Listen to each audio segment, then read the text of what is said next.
ناظرین، ہندوستان کے راجاؤں، مہاراجاؤں اور نوابوں کے بڑے ہی عجیب و غریب شوق اور مشاغل تھے۔ ان میں سے کچھ تو قابل بیان ہیں اور بہت سے ناقابل بیان۔ ان کی اس عیش پرستی کی وجہ سے ہی ان والیان ریاست کا انجام بہت دردناک ہوا۔ عصر حاضر میں ان کی وہ شان و شوکت اور مشاغل اب صرف تاریخ کا ایک حصہ ہیں، لیکن ان کے معمولات اتنے دلچسپ تھے کہ ان سے بیک وقت جہاں عبرت حاصل کی جا سکتی ہے، وہیں ان میں ہمارے لیے معلومات اور نصیحت بھی ہے۔ آج کی اس ویڈیو میں ہم آپ کو ان راجاؤں کے ایسے کچھ دلچسپ شوق کے بارے میں بتا رہے ہیں۔ ناظرین، جوناگڑھ کا شمار متحدہ ہندوستان کی ان ریاستوں میں ہوتا ہے جس کے نواب نے تقسیم ہند کے وقت پاکستان کے ساتھ ریاست کے الحاق کا فیصلہ کیا تھا۔ جوناگڑھ کے نواب مہابت خان جی مسلمان تھے، جبکہ ریاست کی 80% آبادی غیر مسلموں پر مشتمل تھی۔ مہابت خان نے ریاست کی باغ ڈور 31 مارچ 1920 کو باقاعدہ طور پر سنبھالی۔ نواب مہابت خان کو ریاستی امور میں قطعی دلچسپی نہیں تھی، وہ اپنا بیشتر وقت کتوں کے ساتھ گزارنا پسند فرماتے تھے، جبکہ ریاست کا تمام انتظام اور حکومتی امور وزیر اعظم کے حوالے ہوتے تھے، جسے دیوان کے لقب سے بھی پکارا جاتا تھا۔ ریاست کے آخری وزیر اعظم محترمہ بے نظیر بھٹو کے دادا سر شاہ نواز بھٹو تھے۔ برطانوی حکومت نے نواب صاحب کو بہت سے خطابات سے نواز رکھا تھا۔ ایک مرتبہ ریاست کے پولیٹیکل ایجنٹ نے انہیں ایک اور خطاب کی پیشکش کر دی، جسے سنتے ہی وہ تلملا کر بولے، نہیں، مجھے اور کوئی خطاب نہیں چاہیے، خام خواہ مجھے وائسرائے کا شکریہ ادا کرنے دہلی جانا پڑے گا۔ کبھی کبھی نواب صاحب باغ میں بھی نظر آ جایا کرتے تھے۔ وہ کھلی کار میں خود ڈرائیور کے ساتھ اگلی سیٹ پر بیٹھے ہوتے اور پچھلی سیٹ کتوں کے حوالے ہوتی۔ کار دھیمی رفتار سے چلتی رہتی اور کتے زبان نکالے ہوا خوری کے مزے لیتے رہتے۔ نواب صاحب ہر کتے کو اس کے الگ نام سے پکارتے تو وہ جمپ لگا کر باہر نکل جاتا اور کار کے ساتھ ساتھ چلنے لگتا۔ نواب مہابت خان کا کتوں کا شوق اپنی جگہ، مگر انہیں عام لوگوں سے بھی بے پناہ محبت تھی اور وہ ان کی فلاح و بہبود کا ہر ممکن خیال رکھتے تھے۔ خاص طور پر مسلمانوں کا درد ان کے دل میں بہت تھا۔ جوناگڑھ کے نواب کا کتے پالنے کا شوق جنون کی حد تک پہنچا ہوا تھا۔ اس کے محبوب کتوں کے کمروں میں بجلی اور پانی کا بندوبست تو تھا ہی، مگر ساتھ ساتھ ٹیلی فون کی سہولت بھی موجود تھی۔ یہی نہیں بلکہ کتوں کی خدمت کے لیے ملازم ہر وقت تعینات رہتے تھے۔ حال یہ تھا کہ جوناگڑھ کے محض 10 سے 20 افراد کے علاوہ کسی اور کا معیار زندگی ان کتوں سے زیادہ بلند نہیں تھا۔ جوناگڑھ کے نواب نے اپنی چہیتی کتیا روشن کی شادی ایک لیبرڈ کتے بابی کے ساتھ کی، جس میں شرکت کے لیے انہوں نے ہندوستان کے ہر مشہور و معروف آدمی، راجاؤں، مہاراجاؤں، یہاں تک کہ وائسرائے کو بھی مدعو کیا۔ وائسرائے تو خیر نہیں آئے، لیکن مدعو حضرات میں سے بیشتر تشریف لائے اور 1.5 لاکھ مہمان جمع ہو گئے۔ بارات بڑے ہی شاندار انداز سے نکلی، جس میں نواب کے ہاتھی اور باڈی گارڈز نے بھی شرکت کی۔ سب کی ضیافت لذیذ اور مرغن کھانوں سے کی گئی۔ اس تقریب پر نواب صاحب نے 60,000 پاؤنڈ خرچ کیے۔ اس خطیر رقم کو اگر اس زمانے کی قیمتوں کے مطابق سمجھنے کی کوشش کی جائے تو یوں سمجھ لیجئے کہ اس رقم سے 12,000 افراد کی پورے سال پرورش ہو سکتی تھی۔ قیام پاکستان کے بعد کراچی منتقل ہونے کے بعد بھی ان کے معمولات اسی قسم کے رہے۔ وہ خود کتوں کے شوق میں مبتلا تھے تو ان کی بیگم گھوڑوں کی ریس کی شوقین تھیں، اور نواب صاحب کی طرف سے ملنے والا مشاہرہ ان کے بڑے دسترخوان اور عیش پرست زندگی کی وجہ سے کم پڑنے لگا تھا۔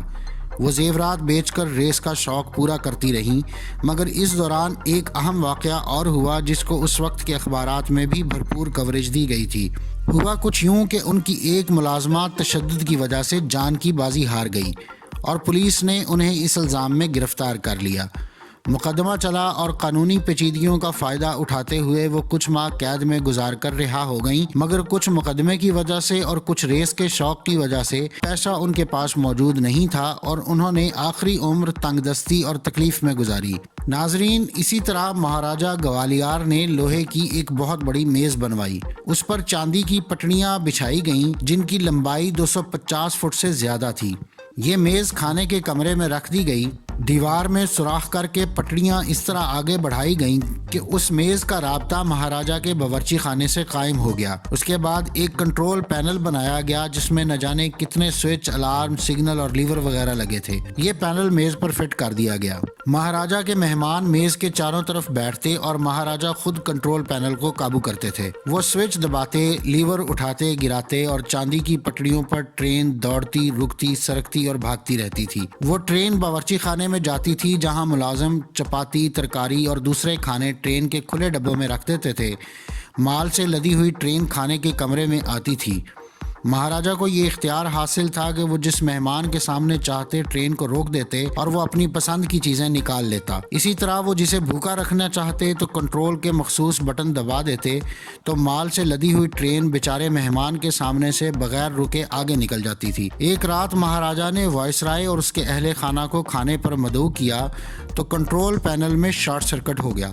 مال سے لدی ہوئی گاڑی باورچی خانے سے تیر کی طرح آئی اور طوفانی رفتار سے میز کا چکر کاٹنے لگی اور رکنے کا نام ہی نہیں لے رہی تھی۔ کھلے ڈبوں سے سبزی، دال، گھی، تیل، اچار اچھل اچھل کر مہمانوں کے کپڑوں پر گرنے لگا اور مہمان توبہ بول گئے۔ ریلوں کی تاریخ میں اس قسم کا حادثہ پہلے کبھی نہیں ہوا تھا۔ ناظرین، یہ بات بہت دلچسپ ہے کہ عیش اور نفس پرستی کے علاوہ مذہب سے گہری وابستگی بھی راجاؤں کی ایک اہم خصوصیت تھی۔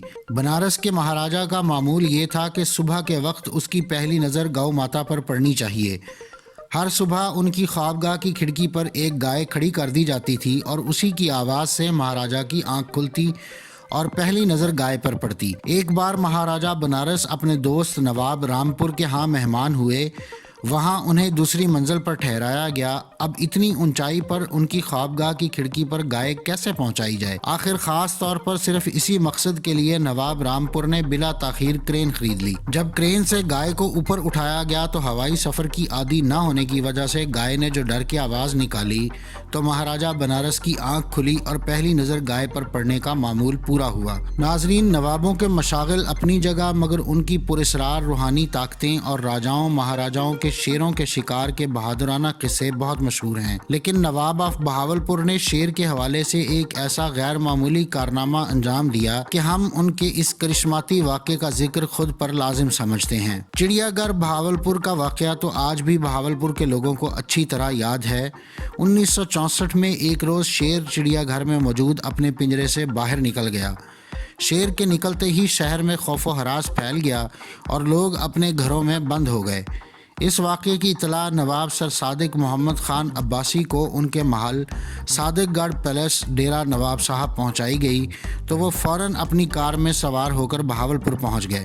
وہ بہاولپور شہر سے دریائے ستلج کی طرف روانہ ہوئے تو دور سے دیکھا کہ شیر ستلج کی طرف سڑک پر چلا جا رہا تھا۔ کار کی آواز سن کر شیر نے مڑ کر دیکھا۔ نواب صاحب گاڑی سے نیچے اترے، اسے آواز دے کر سرائیکی زبان میں کہا، تجھے شرم نہیں آتی؟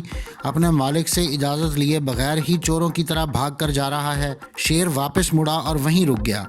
نواب صاحب شیر کے پاس چلے گئے۔ شیر نے اپنا سر ان کے قدموں پر رکھ دیا۔ اس کی آنکھوں سے ندامت کے آنسو ٹپک پڑے۔ نواب صاحب اسے کان سے پکڑ کر واپس چڑیا گھر لے آئے اور دوبارہ پنجرے میں بند کر دیا۔ نواب صادق عباسی کو چرند پرند سے بہت محبت تھی اور وہ جب بھی چڑیا گھر تشریف لاتے تو تمام پرندے اور جانور انہیں دیکھ کر ادب سے جھک جاتے۔ ناظرین، نوابوں کے پاس سونے کے برتن ایک عام سی بات تھی۔ یہ برتن پاکستان سے الحاق کرنے والی ریاست بہاولپور کے نواب کے پاس بھی موجود تھے۔ مختلف ضیافتوں میں شرکت کرنے والے امراء اور اعلیٰ سیاسی شخصیات ان برتنوں میں کھانا کھانے کے بعد ان برتنوں کے حصول کی خواہش بھی کرتی تھیں، لیکن نواب صاحب بہت جہاں دیدہ تھے، وہ کمال ہوشیاری سے انکار فرماتے۔ جب شہنشاہ ایران رضا شاہ پہلوی اور ملکہ فرح پہلوی پہلی بار پاکستان کے دورے پر تشریف لائے تو نواب سر صادق محمد خان عباسی نے ان کے اعزاز میں کراچی میں شاندار ضیافت کا اہتمام کیا۔ اس ضیافت میں گورنر جنرل پاکستان سکندر مرزا اور ان کی اہلیہ ناہید سکندر بھی شامل تھیں۔ ضیافت کے اختتام پر بیگم ناہید سکندر نے نواب بہاولپور سے مخاطب ہو کر کہا، نواب صاحب، کیا ہی اچھا ہوتا کہ دعوت کے بعد یہ برتن مہمانوں میں تقسیم کر دیے جاتے۔ کرنل سعید ہاشمی نے نواب صاحب سے جواب کی اجازت لیتے ہوئے کہا کہ بیگم صاحبہ، اگر مہمانوں میں برتن تقسیم کرنے کا رواج ہوتا تو آج آپ کو یہاں کھانے کے لیے مٹی کے برتن بھی میسر نہ ہوتے۔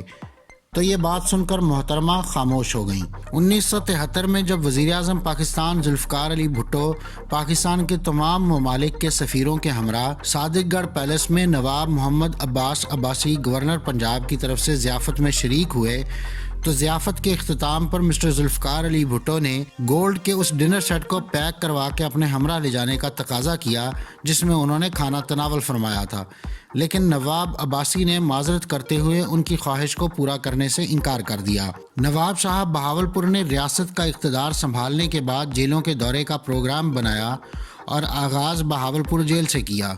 مہربان طبیعت کے نواب صاحب مختلف بیرکوں میں جاتے، قیدیوں سے ان کے جرم کی تفصیل پوچھتے اور انہیں معمولی قرار دے کر رہائی کا حکم صادر فرماتے۔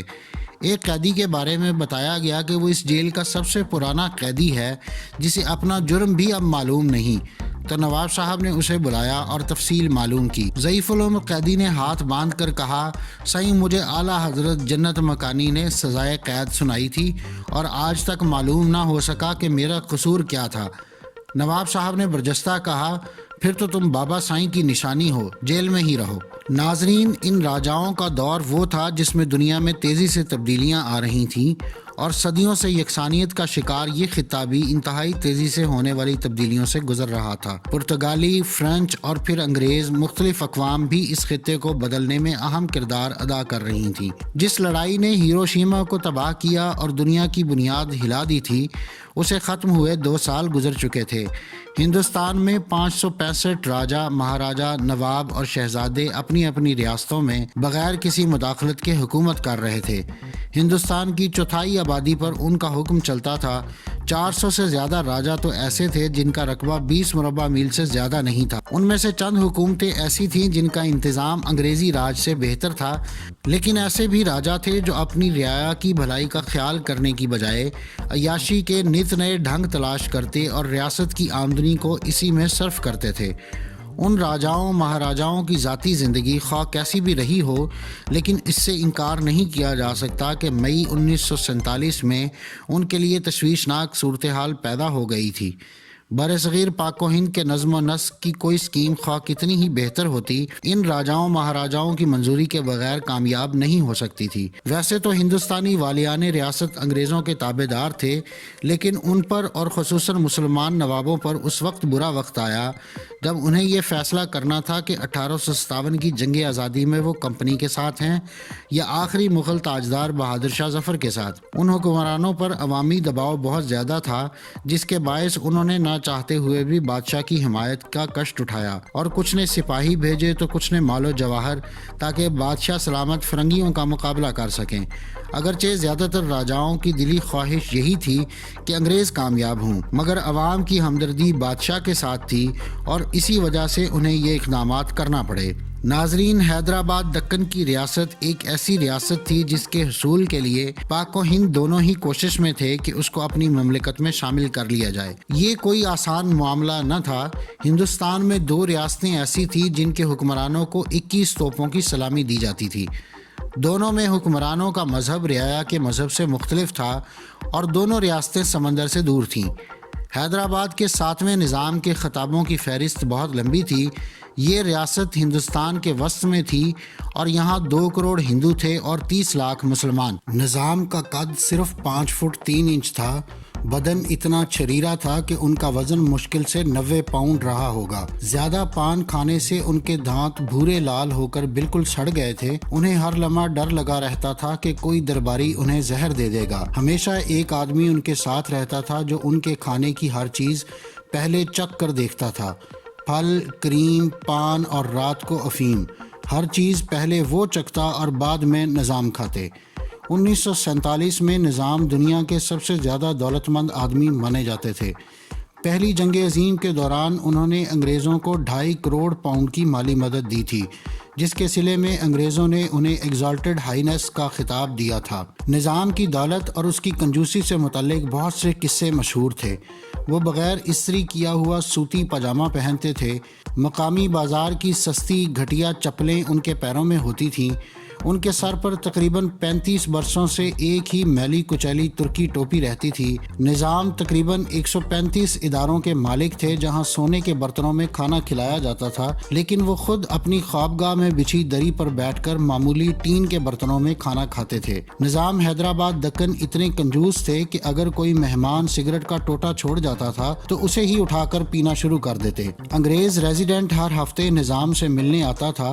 نظام اور ریزیڈنٹ دونوں کے لیے وفادار ملازم چائے کا صرف ایک پیالہ، ایک بسکٹ اور ایک سگریٹ پیش کرتا تھا۔ زیادہ تر ریاستوں میں رواج تھا کہ سال میں ایک بار رعایا کے اہم لوگ اپنے حکمران کی خدمت میں سونے کی کوئی چیز بطور تحفہ پیش کرتے تھے۔ عام طور پر راجا اس کو چھو کر وہ چیز واپس کر دیتا تھا، لیکن نظام واپس کرنے کی بجائے ہر چیز کو لے کر اپنے تخت کے بغل میں رکھے کاغذ کے تھیلے میں ڈالتے جاتے تھے۔ ایک بار ایک اشرفی گر گئی تو نظام خود گھٹنوں اور ہتھیلیوں کے بل اس کے پیچھے چلنے لگے۔ آخر سکے کے مالک نے خود ہی دوڑ کر اسے اٹھایا اور نظام کو دے دیا۔ ایک مرتبہ نظام کا ECG کرنے کے لیے جب مشین لائی گئی تو بمبئی سے آنے والا ڈاکٹر یہ جان کر حیران رہ گیا کہ بجلی کا بل کم کرنے کے لیے نظام نے بجلی کا کنیکشن ہی کٹوا دیا تھا۔ نظام کی خوابگاہ غربت اور پھوڑ پن کی زندہ مثال تھی۔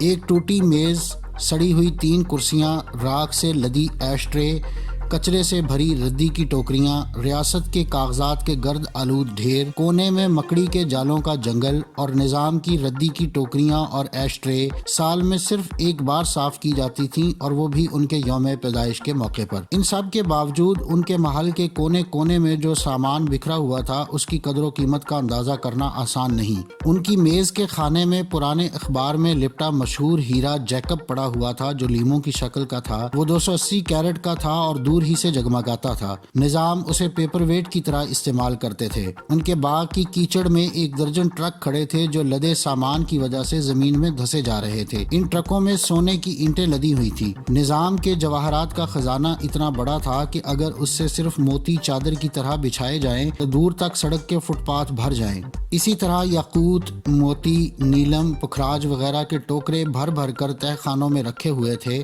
جیسے کوئلے کے ٹوکرے بھرے ہوئے ہیں۔ نظام کے پاس سٹرلنگ، روپیوں اور دیگر نقدی کی صورت میں 20 لاکھ پاؤنڈ سے زیادہ رقم پڑی ہوئی تھی۔ یہ کرنسی پرانے اخباروں میں لپیٹ کر تہہ خانوں اور برساتیوں کے گرد آلود فرش پر چھوڑ دی گئی تھی۔ وہاں چوہے تھے اور چوہوں کے دانت ہوتے ہیں۔ کتنی ہی رقم ہر سال ان چوہوں کے دانتوں کے ذریعے نظام کے لامحدود خزانے سے کم ہو جاتی تھی۔ اس کا حساب دنیا میں کسی کے پاس نہیں۔ نظام کے پاس مضبوط فوج تھی، فوج کا اپنا توپ خانہ تھا، ہوائی جہاز بھی تھے۔ سچ پوچھیں تو اپنی ریاست کو آزاد اور ریاست کا درجہ دینے کے لیے نظام کے پاس 2 چیزوں کے علاوہ سب کچھ تھا، ایک تو بندرگاہ اور دوئم عوام کی محبت اور تعاون۔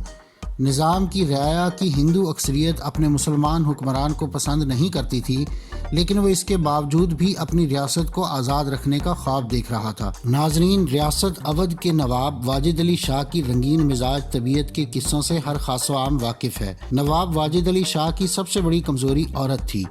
نواب صاحب کا دل وزیرہ نامی ایک لڑکی پر آ گیا۔ یہ لڑکی ایک طرف سریلی آواز میں گانے پر ملکہ رکھتی تھی تو دوسری جانب رقص پر بھی اسے کمال عبور حاصل تھا۔ وزیرہ نامی یہ لڑکی اپنی خوبصورتی کی وجہ سے نواب صاحب کی نظروں میں آ گئی اور اس پر دل و جان سے کچھ یوں فریفتہ ہوئے کہ اس سے شادی رچانے پر تیار ہو گئے۔